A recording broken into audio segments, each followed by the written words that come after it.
There It we go. should be. Okay, perfect. Yeah, so a lot of our courses have dual enrollment options with Northern Virginia Community College, and that varies by school and by course.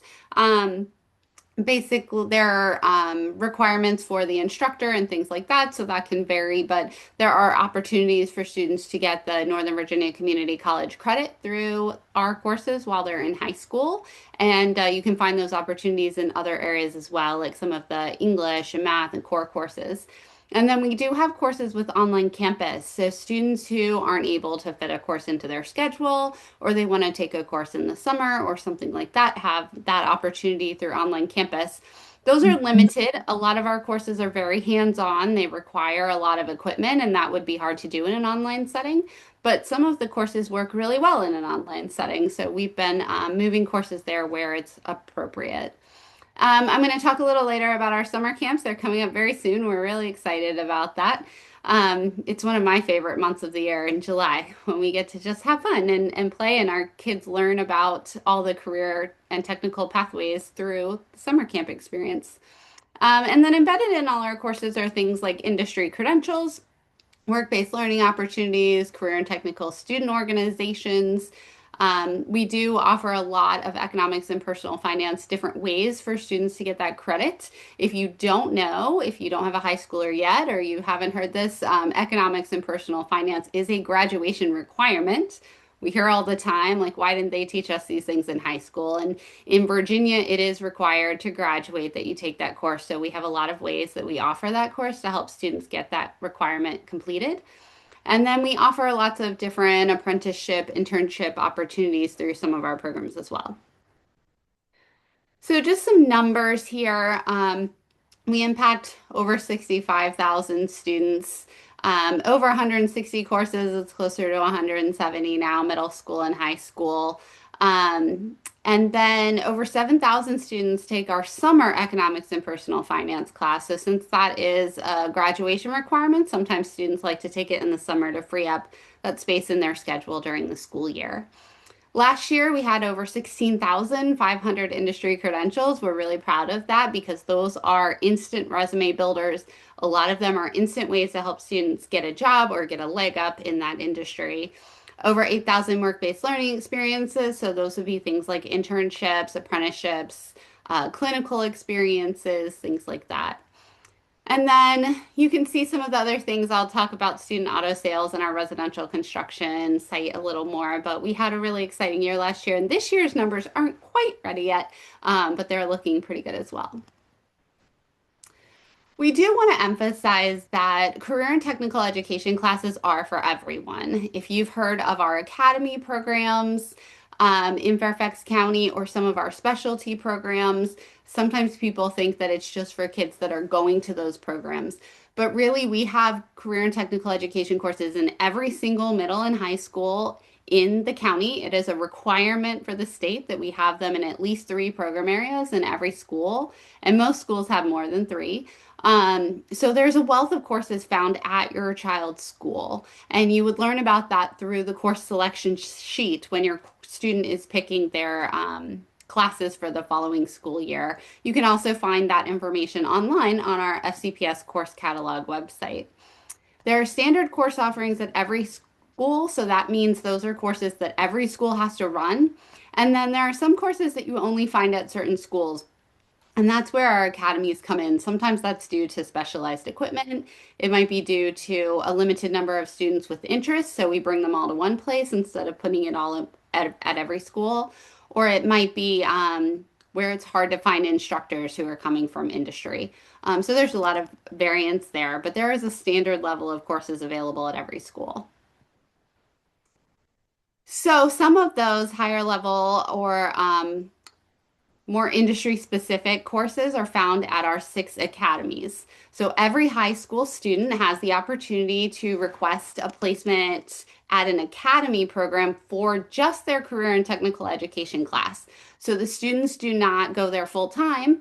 They go to their regular school full time, and then sometime during their schedule, they would take a bus or drive if they're old enough to do so to the academy for their CTE class and then go back to their base school. So you can see where those programs are.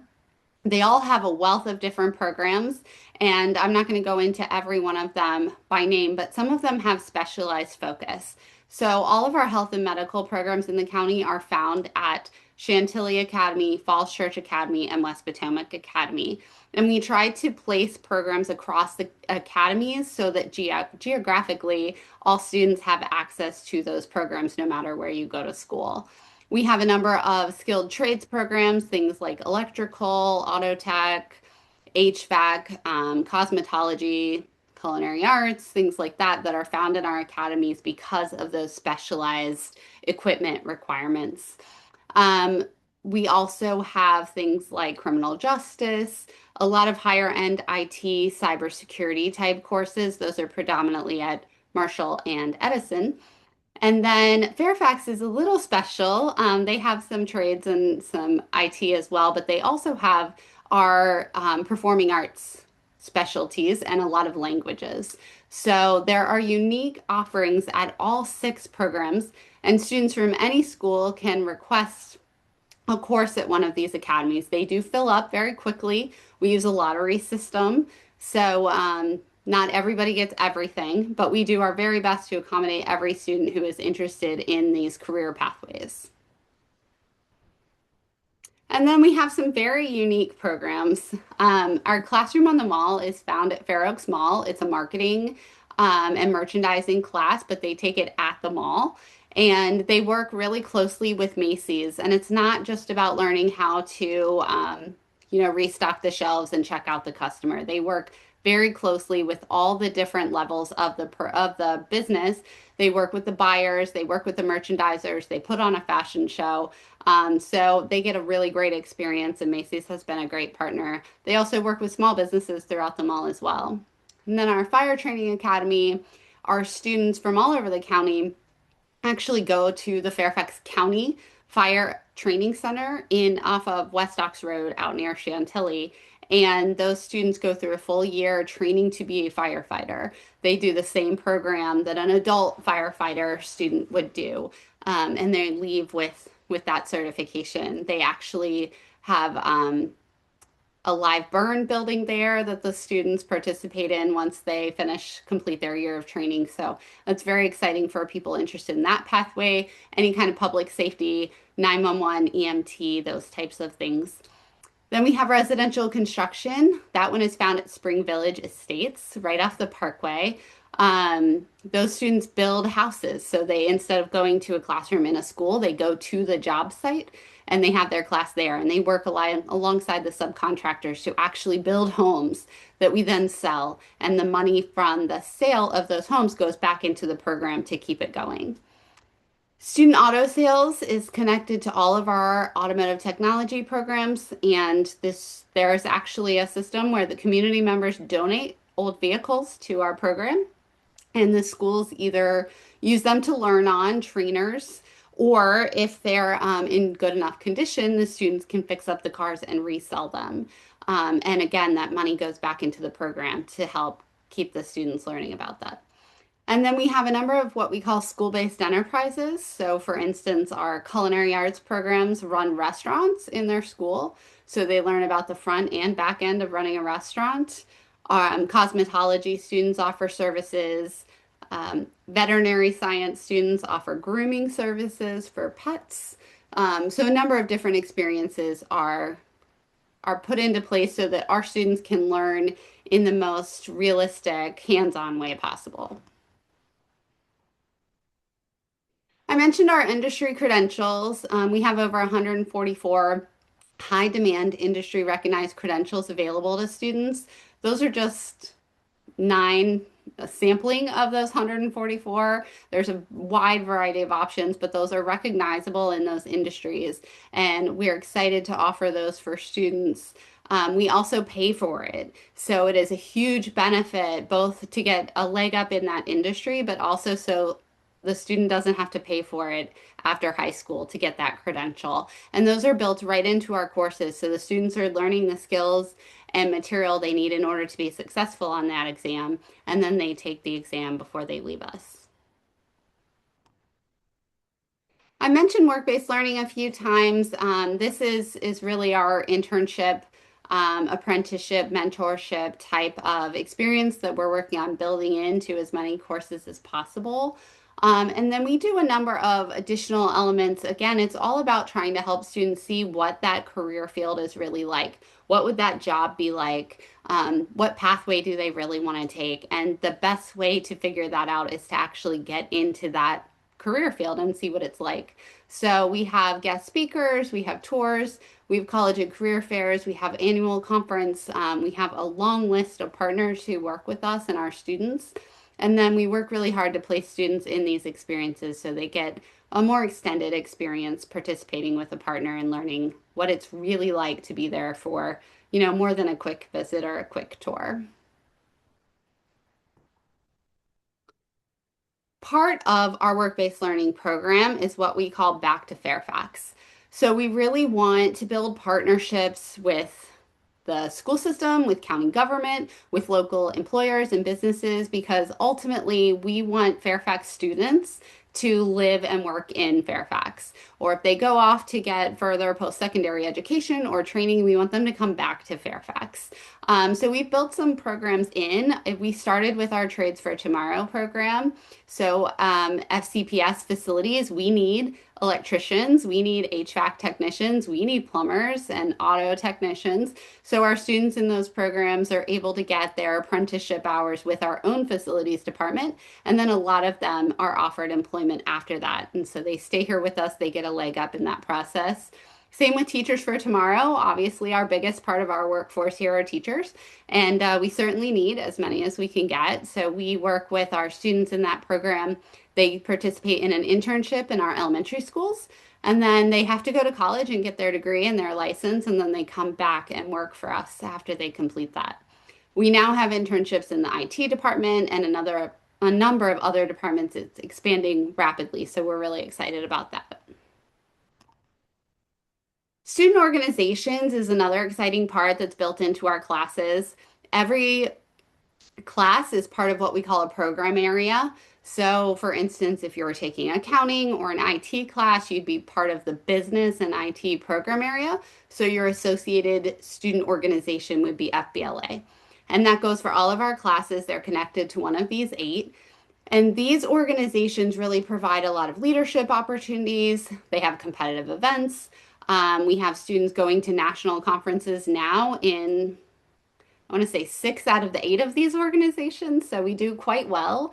We also have a number of community service events that these groups participate in, scholarship opportunities, a lot of connections and networking and things like that. So the students really have a lot of opportunities beyond the content they're learning in the classroom if they participate in the student organization. All right, and I mentioned our summer camps. Again, July is one of my favorite times. It's so fun to be in the building with the students. We do take students starting in grades, having just completed kindergarten, all the way up to having just completed 11th grade. Students in grades K through 5 participate in what we call Tech Adventure Camp. And so they explore a number of different career fields, but just in the really fun ways. So every day they go through a rotation, they participate in STEAM activities, culinary, health, trades, and business and marketing. They have lunch, they have recess, Cone Ice comes on Fridays. They do lots of fun things, and it's designed so that they don't quite realize what they're learning. But we talk to them about their different pathways as well when they finish the week. And then in CTE Summer Academy for older kids, they actually get to pick 4 classes that they want to participate in, with the goal of them trying things out that they may or may not be interested in, and then they can use that information to determine the courses they want to take in middle and high school. So I'm going to show a quick video about our summer camps.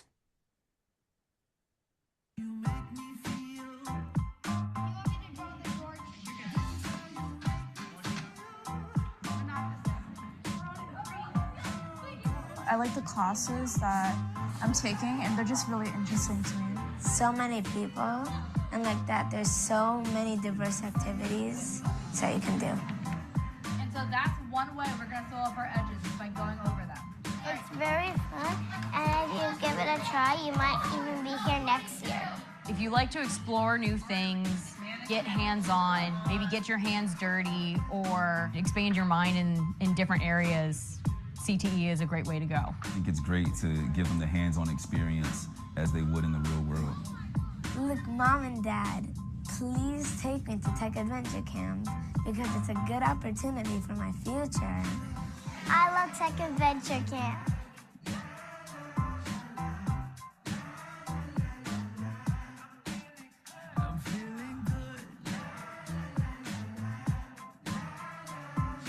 All right. I will say I was there when they were recording that, and we did not prep those kids to say what they said. They said these things all on their own, but it's really fun to watch back because I've been now for 5 or 6 years working with that program, and some of the kids now we've gotten to know so well because they come back every year, and it's so exciting. But there are still spots available. Please check out our website if that's something you're interested in. We run for 4 weeks in July, starting right after the 4th. And you can come for one or all. There's plenty of opportunity there. So lots of fun things. It'll be at Robinson Secondary School this year. All right, and then as I said at the beginning, we really do focus on middle and high school, but we go beyond as well. So there are adult and community education programs, we call it ACE, and there are apprenticeships and trades career prep courses through ACE that are available to the community. So some of our students will complete programs in high school and continue those programs with ACE, maybe an apprenticeship or something like that. We have a lot of community members who take ACE courses to enhance their career or to change careers or to get a credential. They also have a number of fun hobby courses. Maybe you want to learn a new language. I'm considering taking a sewing course with them next year. Just there's some culinary. There's lots of different opportunities, and they're always offering different things. They just introduced a number of health and medical. So definitely check that out if that is something that would be interesting to you. All right, and we have one video, and then we will have hopefully more of a conversation. Did you ever walk through the hall at school when the other children were in their rooms? Did you ever listen to the sounds that come from the rooms? Some rooms sound like this.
Okay, and so I think you hopefully picked up on a few other programs in there that I haven't gotten to mention. Obviously, with so many courses available, I can't mention them all, but we have some really exciting things that are just just starting to grow, like our new welding program, which was brand new when they created this video, and was the highlight of that piece. We have things like TV media production, we have professional photography, we have carpentry, and it really runs the gamut. There are so network software and hardware networking. We have all kinds of possibilities. Our newest courses are going to be in AI, AI Essentials starting this year.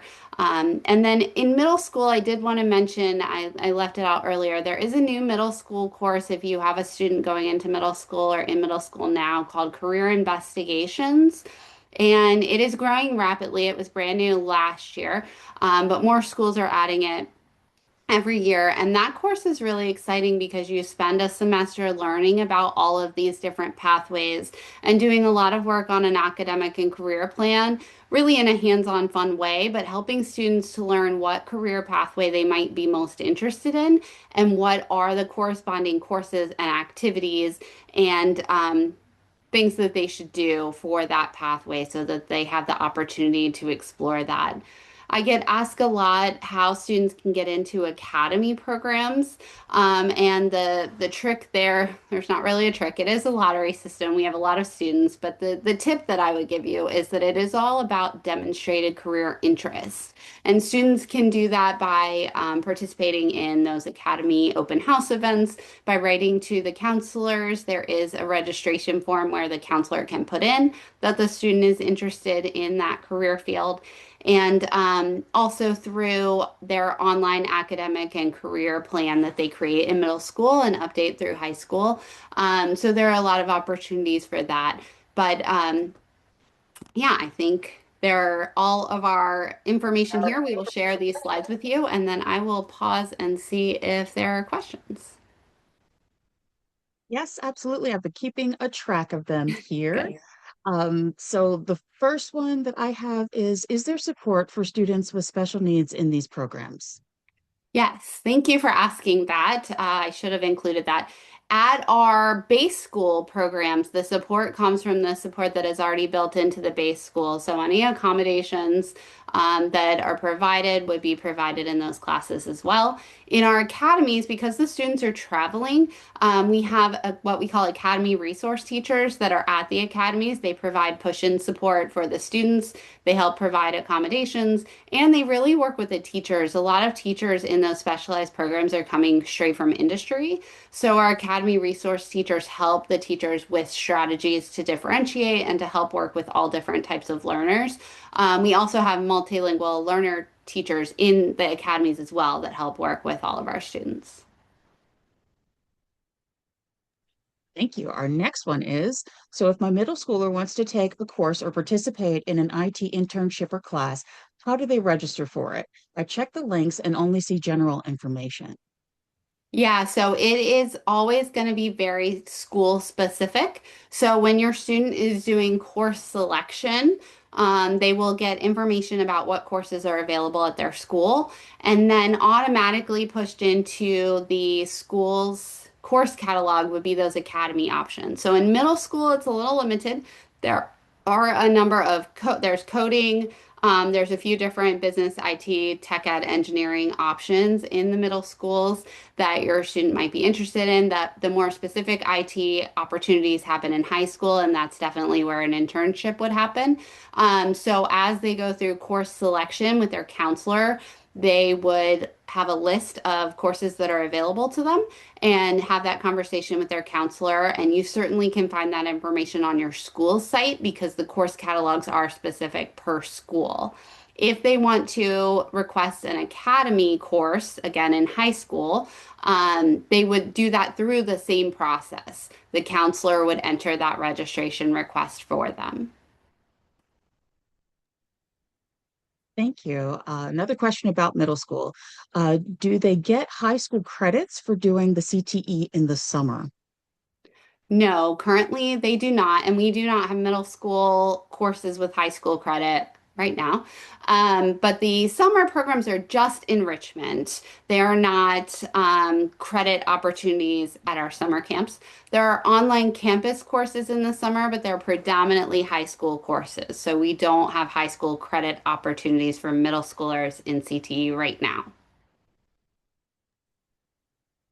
Thank you. As an add-on to that, unless they're doing it, like you said, about maybe taking PE, I'm sorry, not PE, taking the finance class online as a rising ninth grader or when they're already in high school.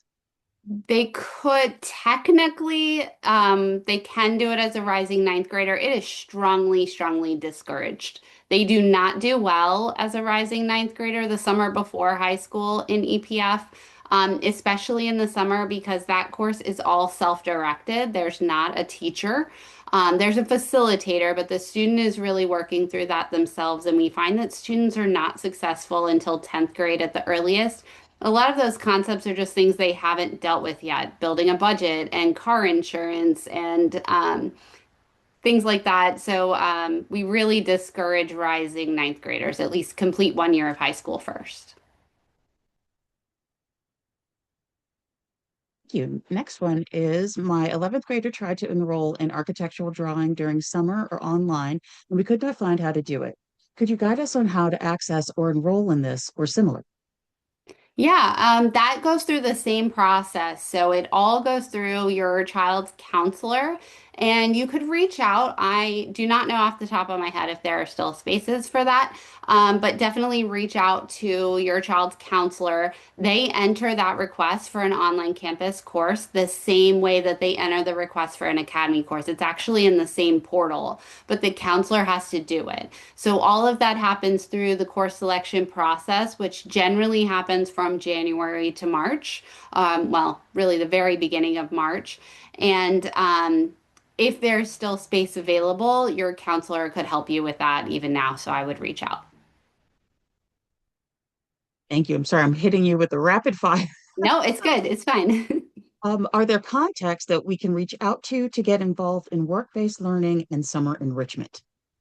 Yes, please do. The email that's on here goes to our general CTE inbox, but it is monitored by several people on my team.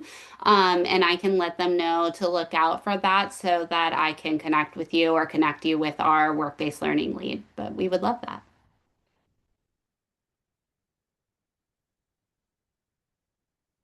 Oh, you're muted.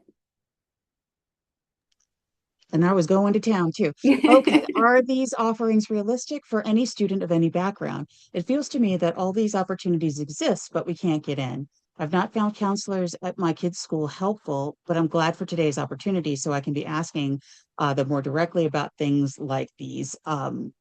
Is there support? Oh, we got that one. Sorry, that was too mashed together. Sorry. Yeah, that's fine. Yeah, it is. I know it can be difficult. Depending on what school you're at. And you can certainly email our CTE email if you want to connect with me directly, and I can try and help you navigate that. It does vary by school, and we have so many counselors, and they work super, super hard. And they're certainly pulled in a lot of different directions. So it is hard for them to know all of the things about all the things. So if there is something that you're trying to learn more about, you're welcome to reach out to us directly and we can help you. We do, however, have we don't have as many seats in some of these specialty programs as we have student request, and it's a challenge. And we're working on ways to address that, and we're trying to get more creative and work with our business and industry partners to do that. But it continues to be a good problem to have, right? More students are learning about our programs, more students want to participate, which is great, but we hate to have to turn anyone away. So we're working really hard on ways to fine tune those programs, to find kids who are really interested in that career pathway and taking it for that purpose. So that we can make sure we're getting as many kids in those seats as possible that really want to pursue those credentials and opportunities. And we're communicating as frequently as possible with the schools to make sure that the counselors have all of this information. So I would always start with your school's counselor. And if you feel like you need more assistance, the director of student services at your child's school can help you, but you are also welcome, more than welcome, to reach out to us in my office, and our team can help you too.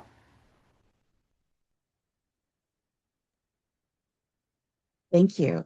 The next one is circling back. It says the CTE technology and engineering education in the FCPS course catalog, the link is broken.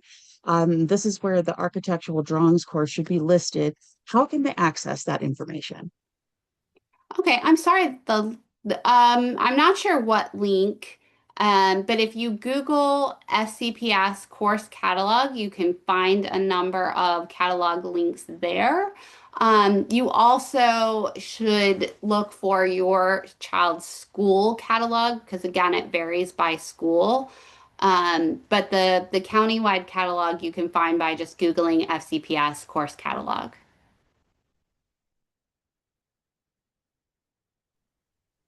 Thank you. Next one is where and when will the AI courses be offered? Yeah, they're brand new. Not even they haven't even been released by VDOE yet. So technically we're trying to be ahead of the game here. We may have one or two schools piloting them in the fall, and we're not 100% sure which schools they will be yet because this course hasn't been released, so we can't really put it anywhere yet. But we're hoping to pilot it in a couple of places, and then it will be everywhere the year after that. So they will be high school courses, and we'll start with the entry level AI Essentials course and build from there. So there'll be a whole pathway eventually. We do, however, already have AI infusion units built into most of our information technology classes, computer science, as well as a lot of just general business. And a lot of our curriculum projects this summer are focused on infusing information about how AI is impacting the various industries based on the class. So, for example, if you're taking an auto tech class, there will be a unit built in about how AI is and may impact that industry. Terrific. I think you may have addressed this already, but saying, is it too late to sign up?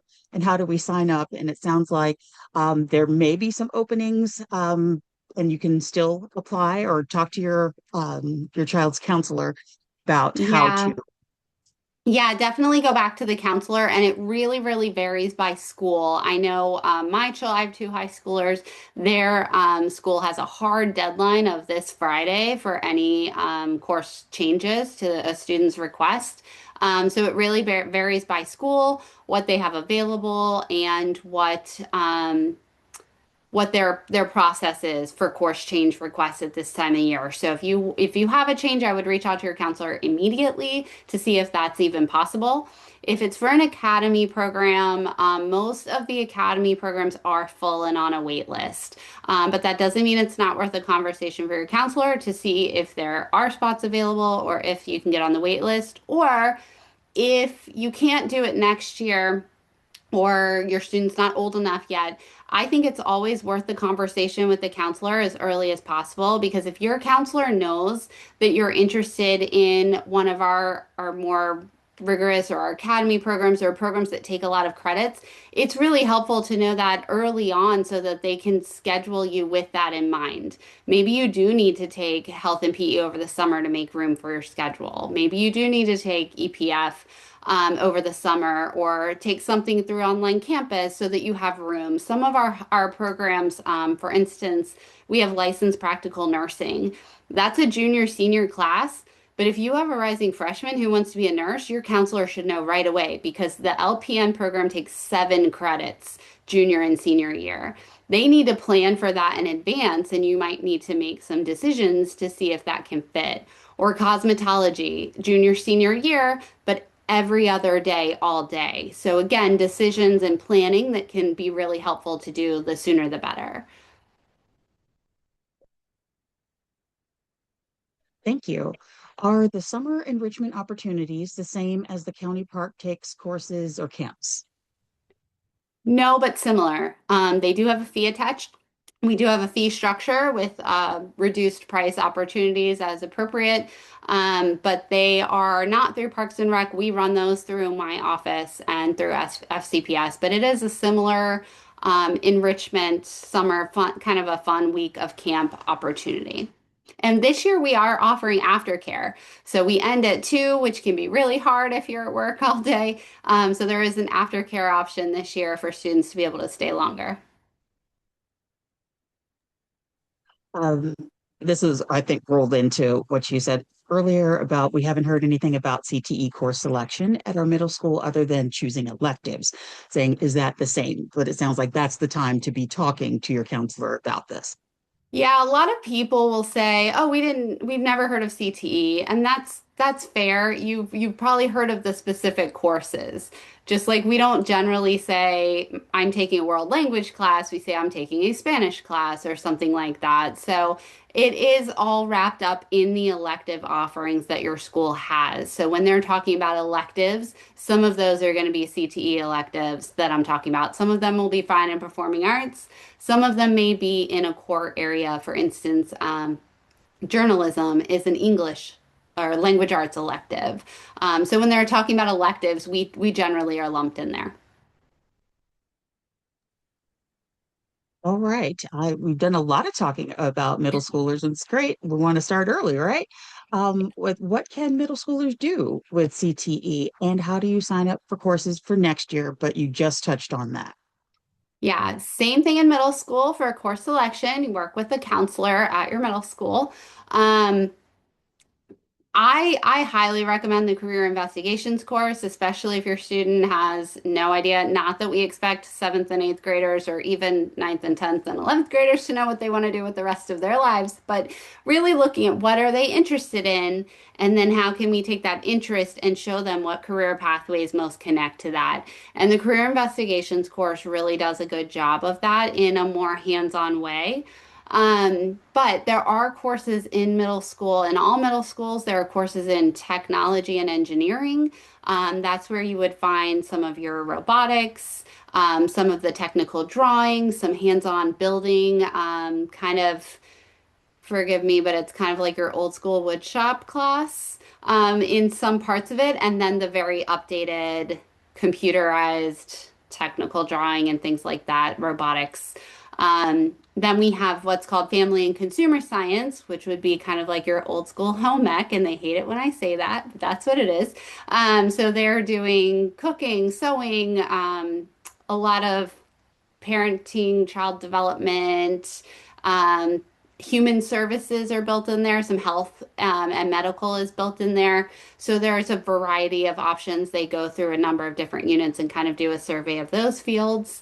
And then middle school also has business and information technology. So those would be your coding, programming, and then some traditional like business management, entrepreneurship, those types of courses.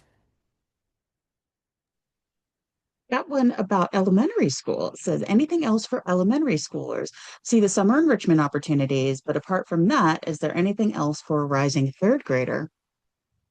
No, I wish there was. I wish I had a different answer to that, but no, career and technical education is federally funded by federal legislation, and it limits us to fifth through 12th grade, and fifth and sixth grade is predominantly enrichment.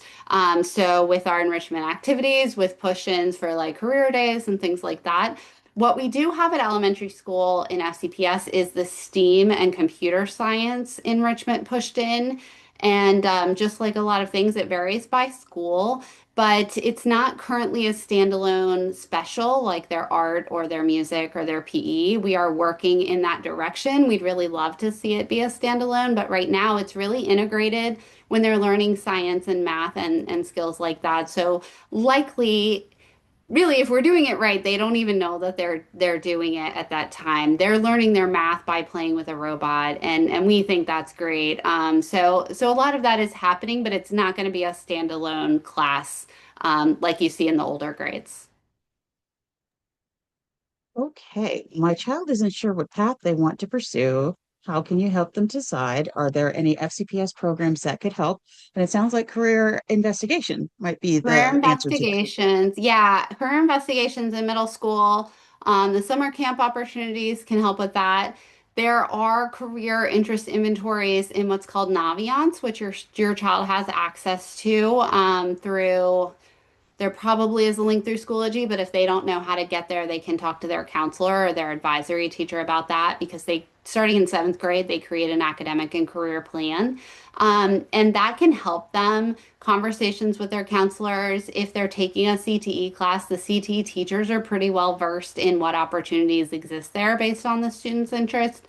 So there's also a lot of online free resources that can help with narrowing down those career opportunities as well. And we're always happy to help and have a conversation. Well, as you said, it's hard to ask a seventh grader maybe what they want to do for the rest of their lives and then lock them into it. So this is why it's a great tool to look at some of their strengths and how those strengths might translate into a career that they find fulfilling. All right, next one is how to search for or land an internship for CTE credit for a 10th grader. Yeah, we generally don't have a lot of internships until 11th or 12th grade. But every high school has what we call a work-based learning lead teacher. It is generally a marketing teacher or a business teacher. And the internship doesn't have to be connected to those, but that teacher is the one who keeps things organized and helps with those connections.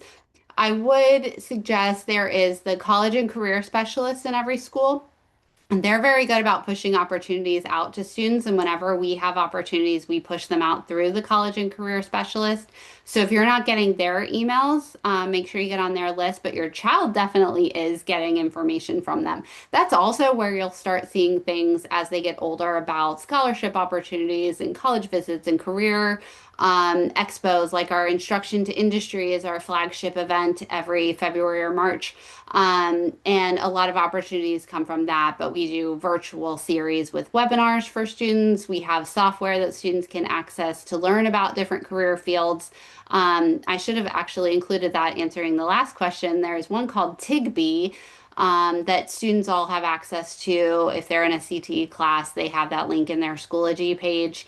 And that helps them go through different career fields and hear from people in those fields. And they can actually ask questions, even though it's a recorded webinar, and the person who recorded it will respond to them through the portal to answer their questions. So there are a lot of resources built in.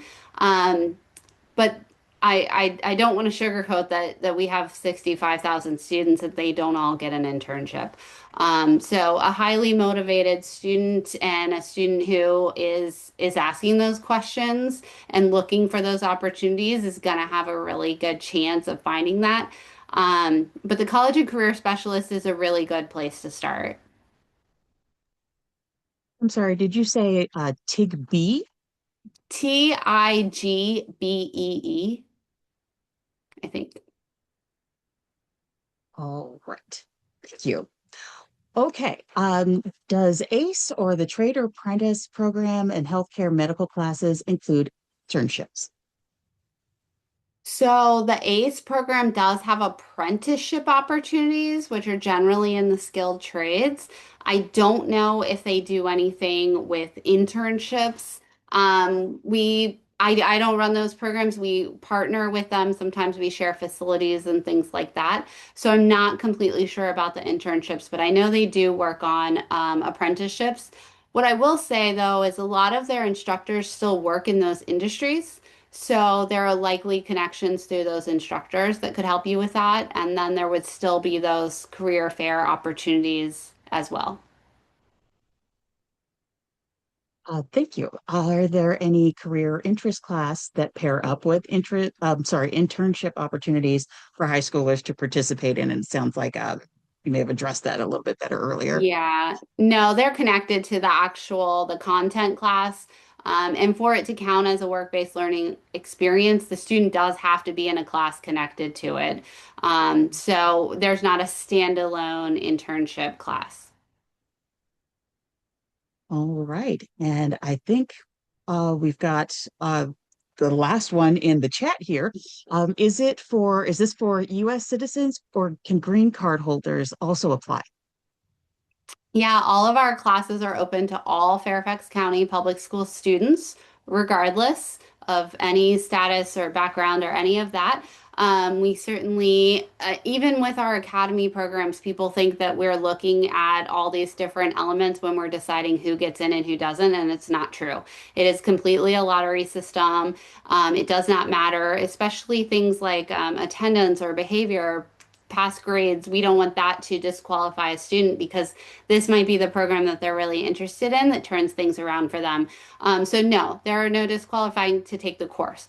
What I will add to that though is some of these courses, you can take the course, but some of them, the industry credentials have requirements from the state or federal government or that industry. Some of them require a social security number. Some of them require some more additional paperwork, but we will be upfront with that about that for those specific courses. And we always send information out in those instances so that everybody enrolled in that course knows what is required to take that credential. Okay, phew. I think I got everything that was in the chat. So feel free, anyone, if you have any questions, you can raise your hand and we can open your mic. And please, Dr. Ketledge is here to answer your questions.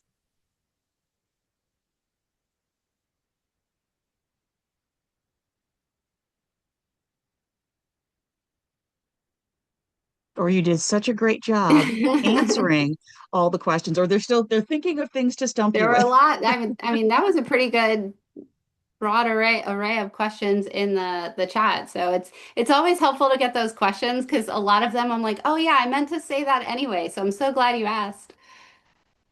Well, you mentioned that there was either an open house or your big flagship event in February. What, would you repeat that? Yeah, so a few events happen through the year. That's a real great point. We have just started and we just tried our first one this year. We're trying to do what we're calling career pathway events in the fall. And so we will share those opportunities through the schools when we know more about them. You can also follow us on social media and we'll show it there. We'll post things there as well. But we are trying to do pathway nights so students can come and with their parents and learn about the courses that are available to them before they register, before they go through course selection. Course selection will start with their counselor in their base school, typically January through the end of February, beginning of March. Each school does an elective fair. Some do them during lunch, some do them after school. It really varies by school, but they can learn about courses that way, and the academies generally participate in those. And then our instruction to industry event happens in usually February or early March. And that is a regional event with all of our business partners. It has a number of workshops, it has mock interviews, it has resume building, but then it also has a traditional career fair where students can learn about different fields and or apply for jobs or internships. So it really there's a wealth of opportunity there. But the instruction to industry is not where they would learn about courses. That would be more their high school elective fair or our pathway nights. And then Oh, I saw a couple of questions pop up. Academy courses can be started freshman year, but they are very limited. Students have to travel to an academy, so they generally need a little more flexibility in their schedule than the freshman year allows. And a lot of our courses have very strict safety rules, so generally they're 10th through 12th. Classes in the academies are free. It's just like signing up for any elective class. Summer camp is not free, but we do have reduced pricing for students who are on free and reduced lunch, and there are some scholarships and grants available for that. and just to clarify what you just said about the academic classes, there's no charge to students, just like any other FCPS course. Are there any fees involved in things like licensure or I'm trying to I have a high school or two and I'm blanking out on what are some of the other fees that they ask for a class. Yeah. Yeah, some of them do have a class fee built in. We try to keep those as limited as possible. It could be for a uniform, it could be for supplies or things like that. Like for instance, culinary, they go through a lot of food. So there are some class fees for that. Again, if a student is on free or reduced lunch, they get the discounted or the free fee paid for them. The licensure and the credentials, the industry credentials, there are no fees for that. We pay for that specifically. For them, we have money that can only be spent on that. There was also, excuse me, do students need to apply for the grant themselves? Is that for summer camp? I'm thinking because that's really the only one. That is. It depends on where they go to school. If they go to school that falls under our Code Up grant, that would be included. But there is scholarship information on our summer camp website, and you can certainly email our CTE email to get more information about that. But no, it would be the parent that would apply, not the student. And I do want to just say our summer camps are enrichment and we run them, but it is a self-sustaining program. So there is no money from the county for that. So it is very much like a Parks and Rec, with a fee involved in that childcare and teachers and safety and all of the things that go with that. It's not a FCPS school system program. There's no credits involved. The school itself does not run it. We have to bring in all of the staff, including security and all of that. So there's not, it has to sustain itself. It's just enough to sustain the camp. And got a clarification here, or it sounds like maybe financial aid options for academy courses.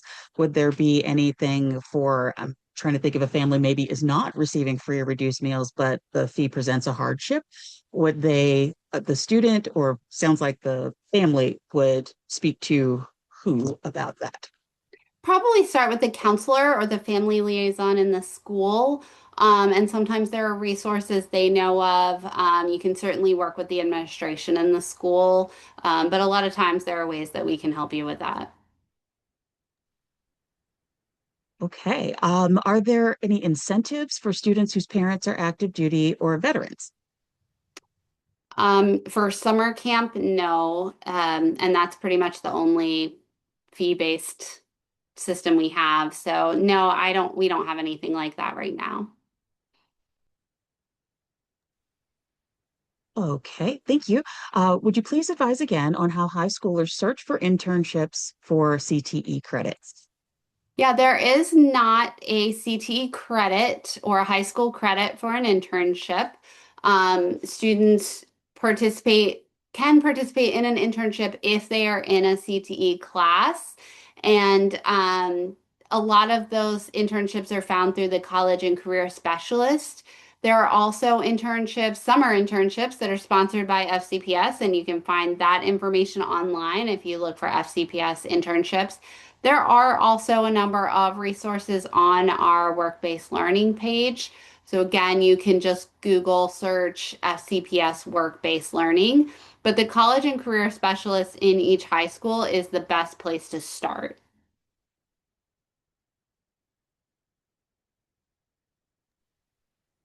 And yes, There's a question. transportation Oh, is included. but that makes me think of a question. So Yeah. sorry, I'm inserting my voice, trying to anticipate some of the questions here. When students do need to travel off-site to either an academy or where they might be taking their CTE courses, is transportation included in that? Yeah, and I'll address both. So, if for summer camp there is transportation, it is included, but they use shuttle sites. So it may be a middle school or a high school closest to you, and that varies by every year based on who's enrolled. But there is transportation available. For academies, for during the school year when you're taking a high school class at an academy, there is transportation available probably 95% of the time. There are some instances where a student wants to take a course that is only at an academy that is further away than transportation can provide. And in those instances, the student would have to provide their own transportation. But we try to provide transportation as often as possible, and we're very transparent about when that would not work. For instance, if a student wants to take residential construction that is all the way in Springfield, that they go to Westfield High School, transportation cannot provide that. It's too far for the amount of time that we would have the student. But in most cases, we have a class that is close enough that we can provide transportation for all of the students. And in that residential construction example, residential construction might not work if transportation is a barrier, but we could get you into carpentry at Chantilly and we would have transportation in that example. So there are a lot of ways that we can work with you to make it work. It sounds like don't be discouraged by how far something might be, because it sounds like a lot of conversation will Yes, go exactly. around that. Okay, so as far as I can see, that catches us up on questions that were in the chat. But again, I want to just open it for anyone who has any wonderings or questions that they would like to have answered. And while they're thinking about that, I will let folks know that recording for this will be sent out to everyone who registered along with the slides. And I'll make sure to include the appropriate email addresses and websites as well. So if no one else has any questions, oh, wait, yes. Oh, you have been getting thanks throughout this. I'm sorry, I Oh, should have said thanks. that. But here's one. High schoolers limited only to 3 summer courses for high school credit during 4 years of high school. I could not speak to that. That's outside of what I'm responsible for. I really don't know. But your counselor could help you with that. Got it. All right. Whitney, could I ask you to stop sharing so I can switch Oh, back yes, to, sorry. thank you, no problem. All right, Muted. There we go. so now I'm going to switch back to, um, see, I can't talk and do it at the same time. Okay, so this is going back to our part of the presentation here, and this is where I'm going to ask if folks would be kind enough to provide us some feedback about this session and the family cafes in general. We actually started this process this year with providing family cafes, and this was the first one that we did virtually. And we are trying to address what you want to know. So please share your feedback with us for how we can do things better or differently. And if there are topics that you would be interested in for next year, because as far as I know, we will be continuing this program in the next year. And with that, I know we'll also include this QR and link in the follow-up email if you're not able to snag it now. All right. So then that concludes our presentation. Thank you so very much. And that's about it. Let me go ahead and stop recording.